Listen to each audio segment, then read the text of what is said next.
சொல்கிறேன் எம்எல்ஏ காணுன்னு ஒன்றை பார்த்தா டிஎம்கே கட்சி போட்டோட நிற்கிறேன். ஃபஸ்ட்டு மீடியாக்காரங்களுக்கு இதை நான் சொல்கிறேன். முதல்ல இது இந்த மாதிரி ஆளுங்களை தாவேக்கா கட்சியோ இல்லை ஏடிஎம்கே கட்சியில் இருக்கவங்களையோ இல்லை டிஎம்கே கட்சியில் இருக்கவங்களையோ இவங்களை பேட்டி எடுத்தாலே வேஸ்ட். எங்களை மாதிரி ஆளுங்க எந்த கட்சிக்குமே சப்போர்ட் பண்ணாமல் நாங்கள் உண்மையாக நேர்மையாக பேசிக்கிட்டு இருக்கோம் பாருங்கள். இவங்களுக்கும் இது இல்லாமல் அவங்களுக்கும் இது இல்லாமல் இவங்க செஞ்சால் இவங்க செஞ்சாங்கன்னு சொல்கிறோம் பாருங்கள். அவங்க செய்யலைன்னு சொல்கிறேன் பாருங்கள். எங்களை மாதிரி ஆளுங்க இருக்கானுங்களே கண்டிப்பாக தமிழ்நாட்டில் இருப்பாங்க. அவங்கள்ட்ட போய் பேட்டி எடுங்க. மீடியாவுக்கு இதை நான் அதை தான் சொல்லுவேன். அவங்கள பார்த்து கேளுங்க. அப்போ தான் உங்களுக்கு தெளிவான பதில் கிடைக்கும்.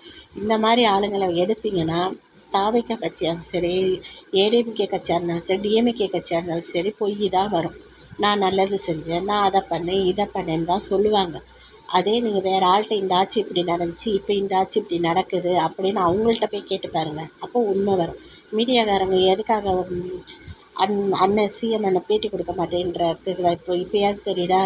நீங்கள் கரெக்டாக நடங்க. நீங்கள் கரெக்டாக நடந்தீங்கன்னா மக்கள் எல்லாருமே நீங்கள் பொய்யான தகவலை சொல்லிக்கிட்டே இருந்தீங்கன்னா கட்டே பிடிக்க முடியாது. எதையுமே பொய்யான இது தான் வரும்.